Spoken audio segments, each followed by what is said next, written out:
effectivement, je vais vous parler de la transformation numérique et de ce que l'agilité et l'approche user-centric peuvent apporter à la transformation numérique. Alors, je suis Émilie Esposito, je suis actuellement leader agile chez Calia, comme vous le disiez Noémie, et je suis une ancienne consultante agile, c'est-à-dire que j'ai à peu près une dizaine d'années d'expérience dans le domaine de l'agilité, où j'ai tenu à peu près tous les rôles. Voilà. Nous allons partir en Papouasie. En fait, en Mélanésie, pardon. La Mélanésie, en fait, c'est une région de l'Océanie, au nord de l'Australie, donc, qui contient beaucoup d'îles, dont la Papouasie. Et ça, ce que vous voyez à l'écran, c'est un papou. Pardon.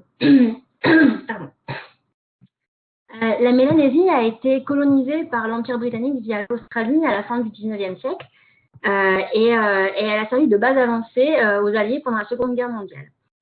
Et à cette occasion, les Papous ont été confrontés à la culture occidentale, beaucoup plus avancée que la leur technologiquement parlant. Il faut se mettre à la place des Papous qui ont vu débarquer des bateaux, des avions remplis de marchandises, de la nourriture certes, mais aussi des appareils très technologiques comme des appareils photo, des téléphones, des armes, des objets qui leur paraissaient impossibles, qui ne pouvaient pas, selon eux, avoir été construits par des hommes. C'était beaucoup trop complexe, trop merveilleux en fait.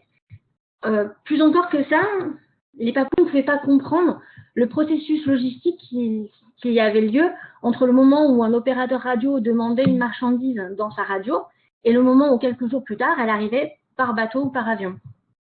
En fait, c'était invisible pour lui, donc il ne le comprenait pas.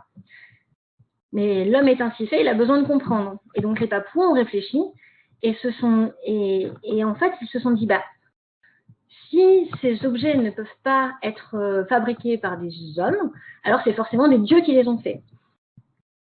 Et si les Occidentaux en ont et pas nous, ça veut dire que ce sont les dieux qui leur les ont offerts.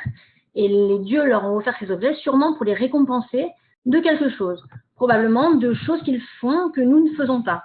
Donc les Papous se sont mis à observer les Occidentaux et pour voir quels étaient les comportements récurrents qu'ils avaient et pour essayer de les imiter. Donc en fait, ils ont imité ces comportements récurrents qu'ils ont, élevés au rang de véritables rituels d'un culte en fait de la marchandise. Marchandise, ça se dit cargo en anglais, d'où le terme de cargo culte. Et ça donnait par exemple ça, ou encore ça, ou encore ça. Ce sont des écouteurs, un casque en coquille de noix de coco. Là, ce sont des artefacts que les Papous ont imités, en fait.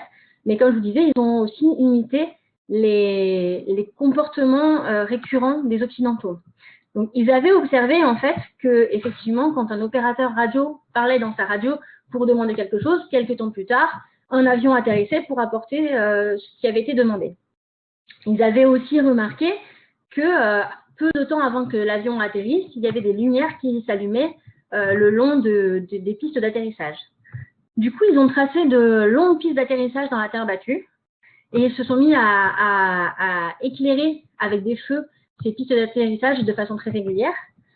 Et ils ont construit également des cabines en bois dans lesquelles ils ont mis des postes de radio en bois et dans lesquels ils parlaient régulièrement pour demander les marchandises qu'ils souhaitaient, en espérant les voir atterrir, en espérant voir un avion atterrir sur leur piste d'atterrissage éclairée par des feux.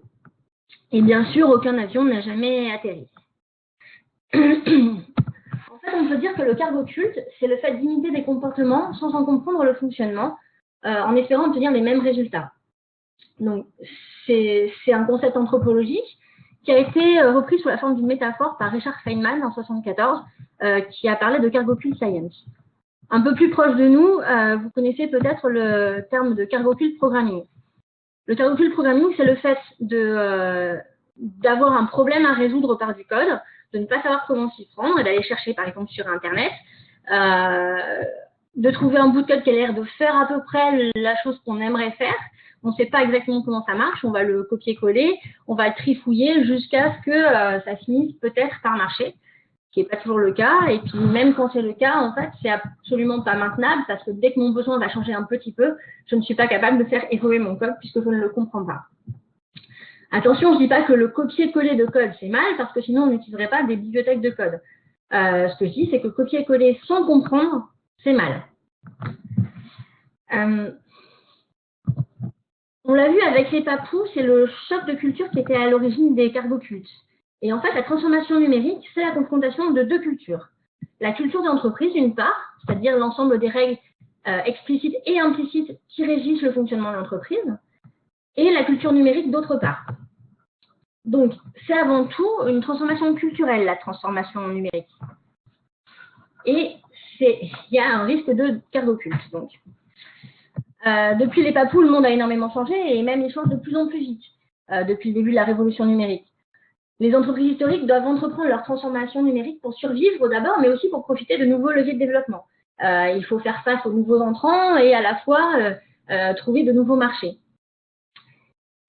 Mais les entreprises historiques ne savent pas trop comment s'y prendre, donc du coup, naturellement, elles cherchent des modèles de réussite pour s'en inspirer.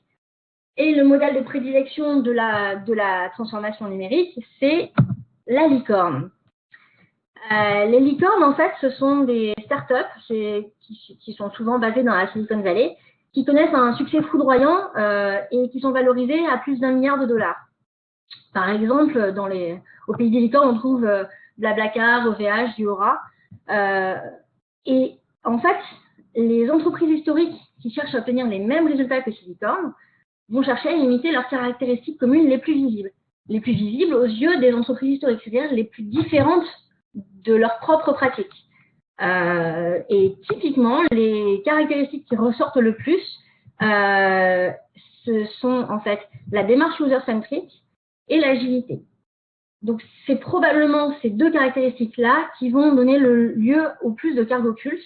Et c'est c'est ce cargoculte qui va faire que les transformations numériques réalisées sous forme d'imitation des licornes seront aussi efficaces que des avions en paille.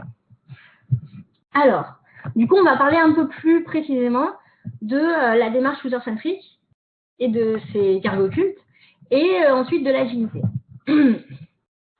Alors, la démarche user-centric, c'est quoi? Ça consiste en fait à partir des utilisateurs pour définir le produit, plutôt que de partir d'un produit qu'on pense être utile, et d'ensuite essayer de trouver ses utilisateurs. Vous allez me dire, c'est un petit peu du bon sens, c'est vrai, mais la meilleure preuve que ça n'en est pas totalement, c'est que pas tout le monde ne le fait.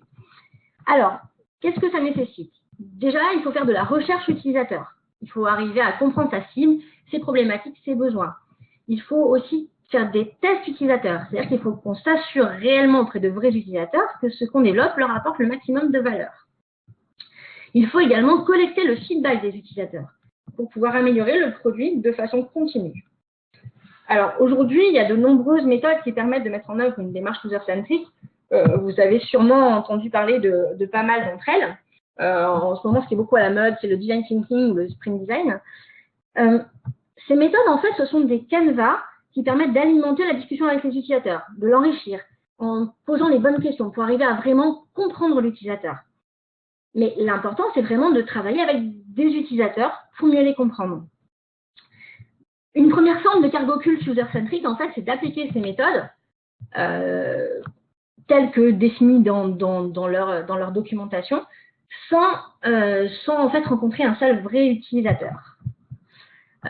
Moi, je suis restée assez scotchée par ce tweet où en fait une personne partage le fait que son CEO en fait n'a pas le temps d'aller parler à des utilisateurs. Du coup, il va juste demander à sa copine quelles sont ses habitudes d'achat. Voilà. Sinon, on a aussi également Gilbert qui nous montre que se dire que des utilisateurs excusez-moi. En fait, souvent, les entreprises se disent que leurs collaborateurs sont aussi des utilisateurs de leurs produits. Et donc, il suffit d'aller les interroger eux pour avoir une vision claire des besoins des utilisateurs en général.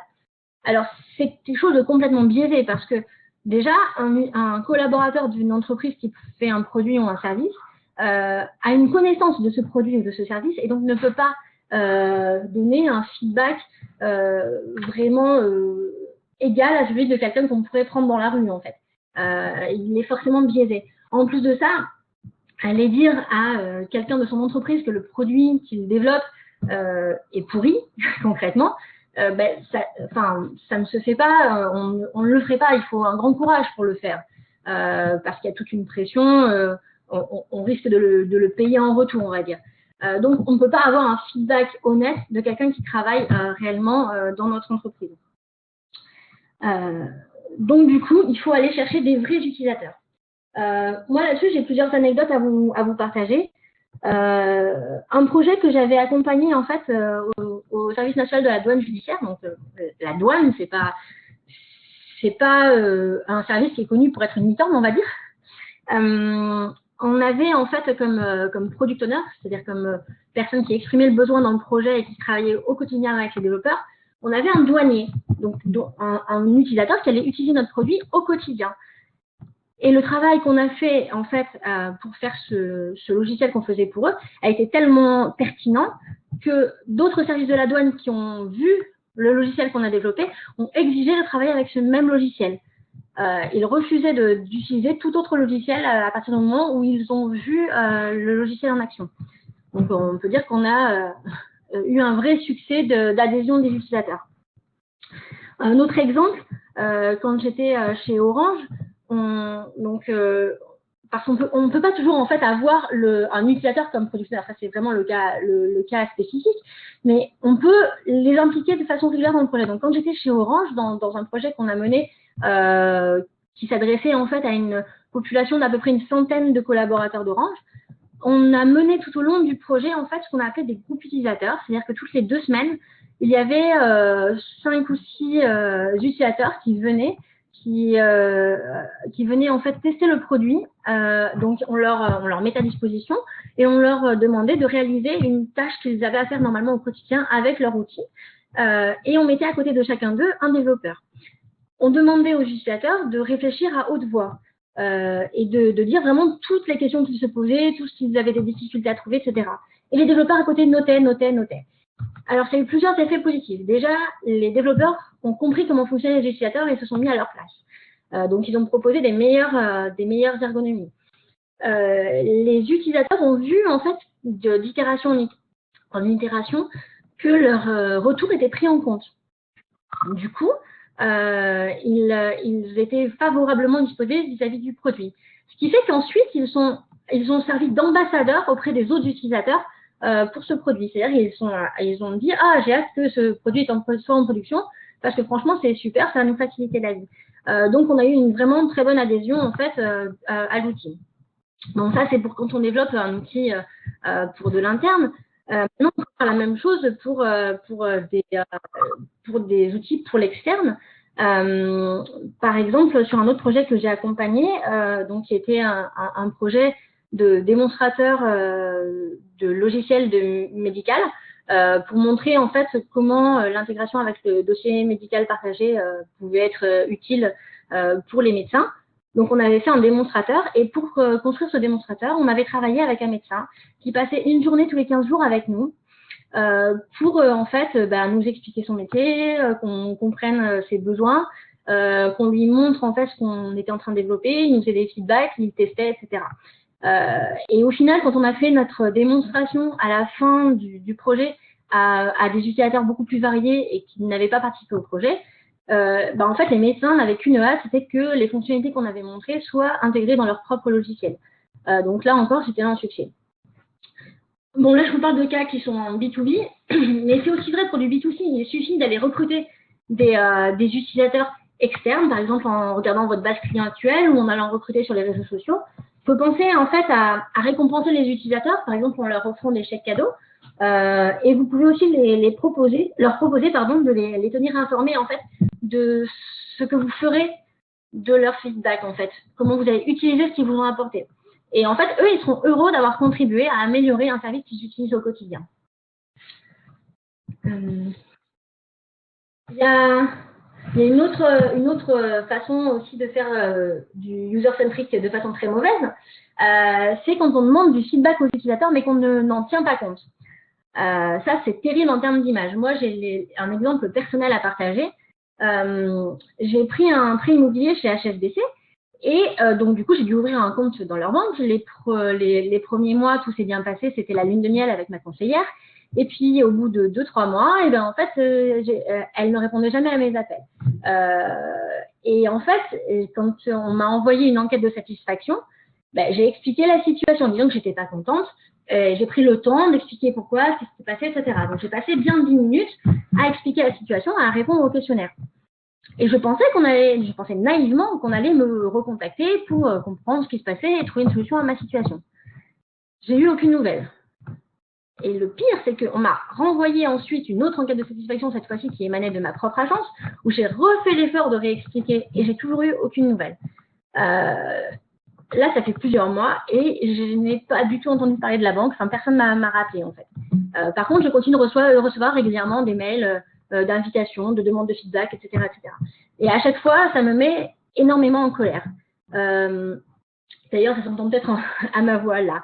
Quand on demande du feedback à des utilisateurs et qu'ils prennent le temps de répondre à des questionnaires, à des enquêtes, etc., il faut absolument traiter ce feedback et donner un feedback à l'utilisateur en lui disant qu'on a pris ça en compte, en fait.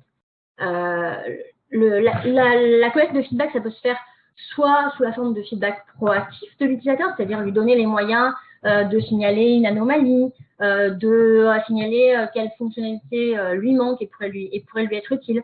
Mais ça peut être aussi donc du feedback sollicité, comme une enquête, un sondage, etc. Et ce qui est très important, donc ça c'est le premier pas, mais surtout il faut mettre des moyens pour traiter ces feedbacks qui vont remonter. Parce que en termes d'image, c'est désastreux en fait de ne pas montrer qu'on traite ces feedbacks et qu'on les prend en compte. Parce que la personne, non seulement elle ne va plus répondre aux prochaines enquêtes, mais en plus de ça, elle va propager autour d'elle, comme je le fais là aujourd'hui, une mauvaise image de l'entreprise.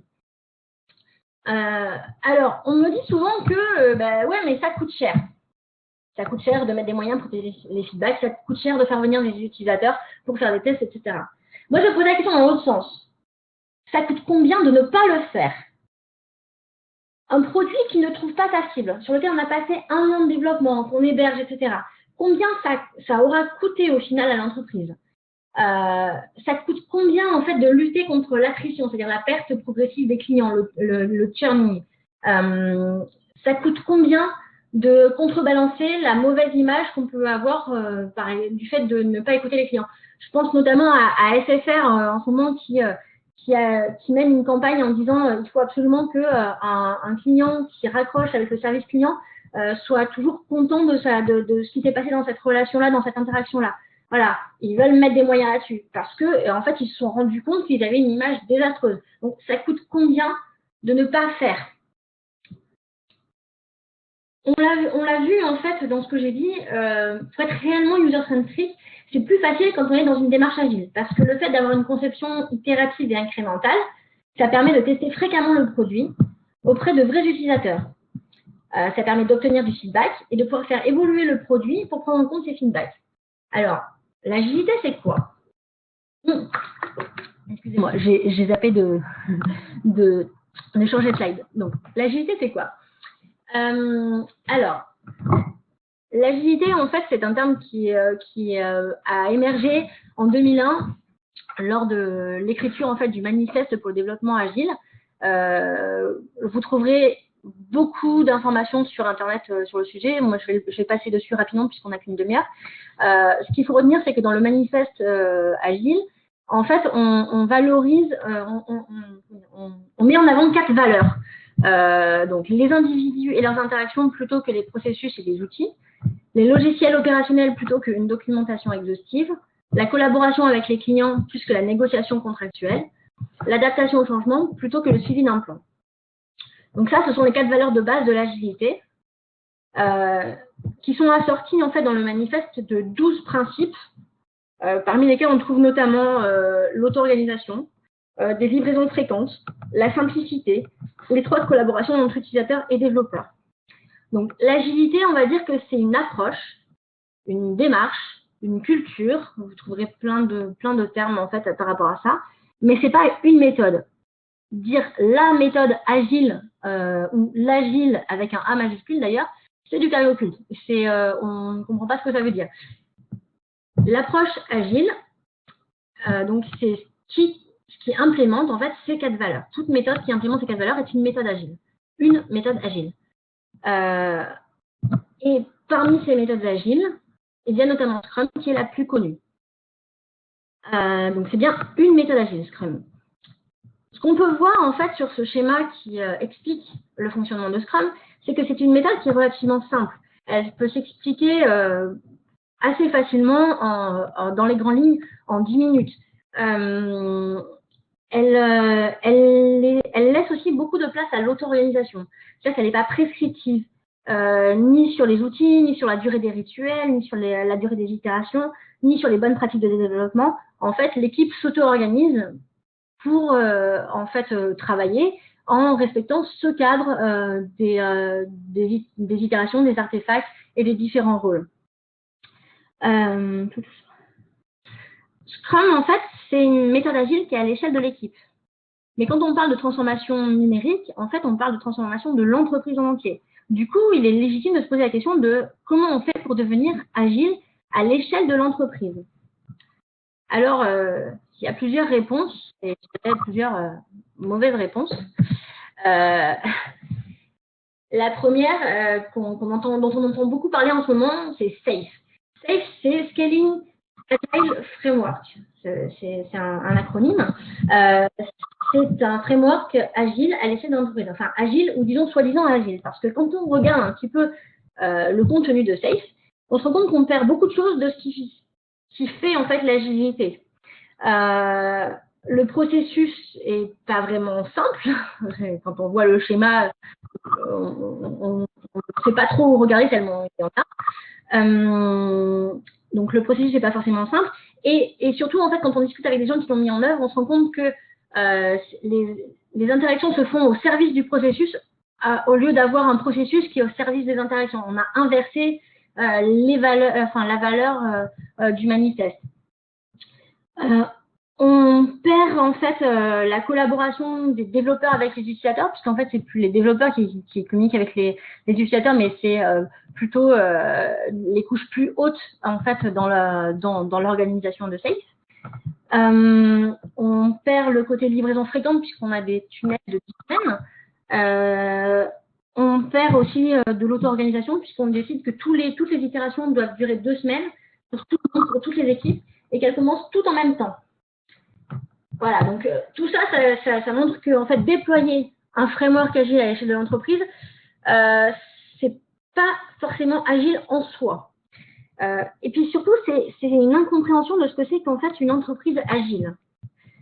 Pour moi, une entreprise agile, c'est pas le fait de définir une méthode de projet agile pour toute l'entreprise, mais c'est plutôt d'avoir une entreprise qui va s'appuyer sur l'intelligence collective pour s'adapter en permanence et pour trouver à chaque instant la meilleure organisation qui permet de réaliser les meilleurs produits.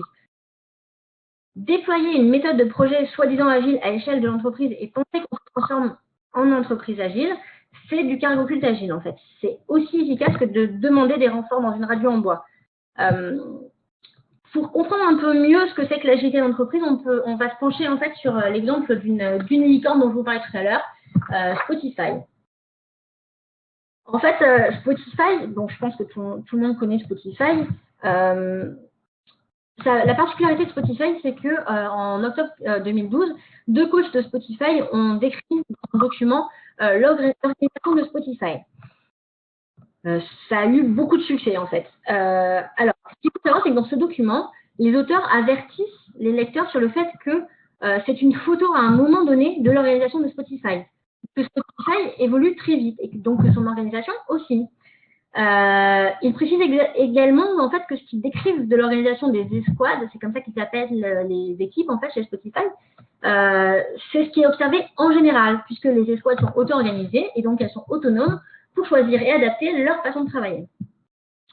Quand on lit ce document, en fait, ce qu'on comprend, c'est que ce qui compte, ce ne sont pas les pratiques en elles-mêmes que la culture Spotify et ses valeurs. L'organisation agile de Spotify est possible grâce aux valeurs de l'agilité, en fait. Alors, l'organisation de Spotify, de loin, ça ressemble à ça.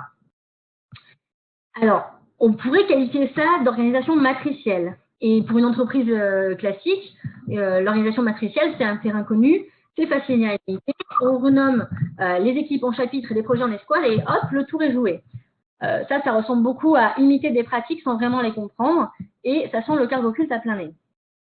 Donc, quand on creuse un peu plus, en fait, on se rend compte que chez Spotify, les escouades, en fait, sont stables déjà dans le temps. Et chacune d'elles a une mission long terme. C'est de développer une partie du produit de Spotify. Par exemple, développer et faire évoluer l'application Android, ou fournir une brique générique de paiement, ou fournir une infrastructure back-end scalable. Du coup, les escouades, en fait, sont autonomes pour aller faire leur propre recherche utilisateur, par exemple, pour aller interviewer des utilisateurs, recueillir leur feedback, etc., pour améliorer leur partie du produit. Le document décrit également comment les escouades se coordonnent entre elles, mais ce qui est important, c'est que ces escouades, elles sont auto-organisées. Donc, on leur fait confiance, on leur permet d'expérimenter des choses, éventuellement de se tromper, pour peu qu'on en apprenne quelque chose. Quand Spotify, en fait, a partagé au monde son organisation, les entreprises historiques se sont dit, génial, voilà une recette pour devenir une entreprise agile. Donc, elles se sont dit, ben voilà, ça c'est la façon, c'est ça une organisation agile, c'est ça la seule bonne façon d'être une organisation agile. En tout cas, une partie d'entre elles l'ont cru. Et elles ont commencé à, et j'ouvre des guillemets, déployer le modèle Spotify. Et ça, c'est typiquement du cargo culte.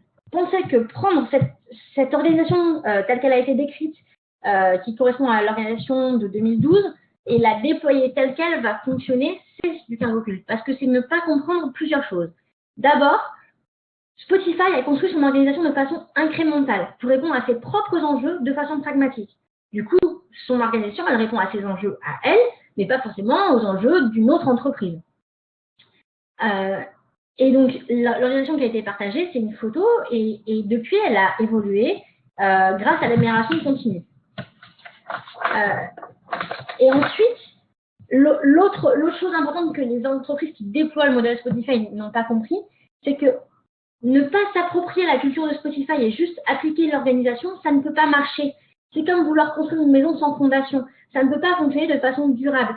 On ne peut pas rendre des équipes autonomes sur une partie du produit si elles n'ont pas le droit à l'erreur, par exemple, si elles n'ont pas le droit d'expérimenter des choses, si elles sont obligées de demander la permission pour faire la moindre chose. Donc, du coup, la culture de Spotify est hyper importante pour que cette organisation marche. Et une culture, c'est difficile à imiter. Et donc, du coup, souvent, les entreprises qui déploient le modèle Spotify, en fait, tombent à côté, faute de pouvoir s'approprier la culture Spotify. Bon, jusque-là, j'ai été plutôt négative sur c'est difficile de faire sa transformation numérique parce que on risque beaucoup de faire du cargo culte. La bonne nouvelle, c'est que c'est pas une fatalité, en fait. Bon. On parle de transformation numérique, déjà c'est un terme que j'aime pas. Ça sous-entend en fait que on passe d'un état actuel qui est non numérique à un état numérique. Pour deux raisons, j'aime pas. Parce que déjà ça sous-entend que être numérique c'est un état binaire en fait. On l'est ou on l'est pas, mais aussi parce que ça sous-entend que c'est un but, que on cherche à devenir numérique. Alors qu'en fait, devenir numérique, ça ne doit être qu'un moyen, finalement, de faire sa transformation numérique, ça ne doit être qu'un moyen de survivre dans notre monde actuel à l'ère du numérique. Donc, la première étape, en fait, qu'une entreprise doit faire, en fait, quand elle veut faire sa transformation numérique, c'est déjà de définir sa vision, sa raison d'être, de la partager au travers de toute l'organisation. Même de préférence de la co-construire avec l'ensemble des collaborateurs, ce qui fait qu'ils deviendront acteurs de la transformation plutôt que de la subir. La raison d'être, elle doit être ambitieuse, mais réaliste et motivante à la fois. Elle doit donner envie de se lever le matin, en fait. Si je reprends l'exemple de Spotify, la mission que Spotify s'est donnée, c'est donner accès à tous à la musique qu'ils veulent, tout le temps, par un moyen totalement légal et accessible. C'est quand même plus motivant que devenir le numéro 1 mondial du streaming de musique. d'un côté, on a une mission qui est humaniste, donner la musique au monde entier. De l'autre côté, on a une vision très compétitive, écraser les autres, en fait. Il y en a une qui est beaucoup plus motivante que l'autre. Cette vision, en fait, il faut comprendre que ce n'est pas une option pour l'entreprise. C'est une condition de survie sur le long terme. Parce qu'il faut en fait que cette vision soit une condition de survie sur le long terme. Parce que la transformation qu'on va mener, la transformation numérique, on a dit que c'était une transformation culturelle, donc c'est forcément long, coûteux et douloureux même parfois. Et il faut être motivé par cette vision qu'on veut atteindre. Et ça ne suffit pas. Pour que la transformation elle soit durable et efficace, il faut en fait un sponsor qui porte cette vision de l'entreprise. Le sponsor, c'est celui qui ne va pas renoncer en chemin parce que c'est difficile. C'est celui qui va se faire conseiller, mais qui s'engage personnellement sur les décisions stratégiques. C'est celui qui va soutenir la transformation sur la durée, qui va exhorter les troupes et prendre soin d'eux quand ça va être difficile, qui va donner des moyens en fait pour ça. Et surtout, le sponsor d'une transformation numérique, c'est quelqu'un qui est prêt à changer lui-même. Parce que la culture d'une entreprise, elle est insufflée par le top management. Et plutôt que de changer le top management, on va devoir faire changer la culture du top management pour que la culture de toute l'entreprise puisse bouger. Donc le changement de culture, ça va être de la tête aux pieds en passant par le cœur. Donc je vous disais qu'il faut que le sponsor donne des moyens pour faire pousser finalement cette nouvelle culture au sein de l'entreprise. Pour ça, il faut de l'accompagnement et du conseil. Et surtout, donner accès à vos accompagnants à toute l'entreprise, pas seulement aux équipes qui produisent. Puisque, comme on l'a dit, on veut changer la culture de toute l'entreprise. Donc ça va intervenir notamment par du coaching des managers. Il faut aussi permettre d'avoir accès à tous les services parce que parfois, la recherche les différents services vont chercher à avoir leur optimum à eux qui est atteint, mais qui peut être contraint à l'optimum global de l'entreprise. On a souvent le cas des services achats dont les objectifs en fait rentrent en conflit avec des objectifs d'efficacité de projet, bizarrement. Donc, il faut leur donner accès à vos accompagnateurs, à vos accompagnants à toute l'entreprise. Il faut de la formation, puisqu'on va découvrir des nouvelles méthodes, des nouveaux concepts. Et donc, il faut que les collaborateurs puissent comprendre, parce qu'on a dit que le cargo-culte, c'est quand on copie sans comprendre. Donc là, l'idée, c'est de comprendre les méthodes, pourquoi on les fait, pourquoi ça marche, de façon à ce que les collaborateurs puissent se les approprier. Il faut donc du temps aussi. Une transformation culturelle, ça prend forcément du temps. On ne s'attaque pas seulement à la culture d'entreprise, là. On va aussi faire changer les gens individuellement. Et y aller trop vite, ça peut créer de véritables drames, en fait. Donc, il faut être très respectueux de l'humain et se rendre compte de l'importance du changement qu'on est en train de mener. Il faut donc du soutien. Il faut valoriser les expérimentations donc du coup celles qui marchent effectivement pour célébrer les réussites, mais aussi celles qui sont en échec, parce que en fait un échec c'est déjà un apprentissage. Et donc du coup il faut les partager largement dans l'entreprise et même au-delà dans les communautés, par exemple la communauté agile, où on peut aller partager en fait ses expériences et du coup apprendre aussi des expériences des autres. La transformation numérique, de mon point de vue, c'est le Graal des 10 prochaines années. C'est ce qui va permettre aux entreprises historiques de se réinventer pour survivre et même pour réussir et surperformer. Les deux clés de la transformation numérique, de mon point de vue, sont l'approche user-centric et l'agilité d'entreprise. Et on a vu que l'agilité d'entreprise, ça favorise l'approche user-centric. Pour mener une transformation agile, les papous nous ont appris ce qu'il ne faut pas faire. Et notamment quand on fait du cargo-culte, c'est-à-dire quand on applique des frameworks ou des pratiques sans les comprendre, c'est aussi efficace que d'utiliser un poste de radio en bois pour faire décoller un avion en paille. Alors du coup, comment on peut faire pour réussir cette transformation numérique? C'est un philosophe du XIIe siècle qui nous donne la réponse. L'agilité d'entreprise, ça repose avant tout sur des valeurs. On l'a vu pour Spotify. Les valeurs de l'agilité, c'est tout ça. Mais c'est compliqué en fait. Comment on se forme à une valeur? C'est quoi la certification de bienveillance? Comment on évalue aussi l'application, la compréhension et l'application d'une valeur dans l'entreprise? Comment est-ce qu'on quantifie, par exemple, le droit à l'erreur dans une entreprise? Ma meilleure réponse à ce jour, c'est l'exemplarité. Il faut que vous commenciez vous-même par adopter les valeurs de l'agilité au quotidien. Et dans votre entreprise, soulignez tous les comportements qui vous semblent en opposition avec les valeurs agiles. Car le comportement que vous tolérez aujourd'hui devient le standard de demain. Je vous remercie.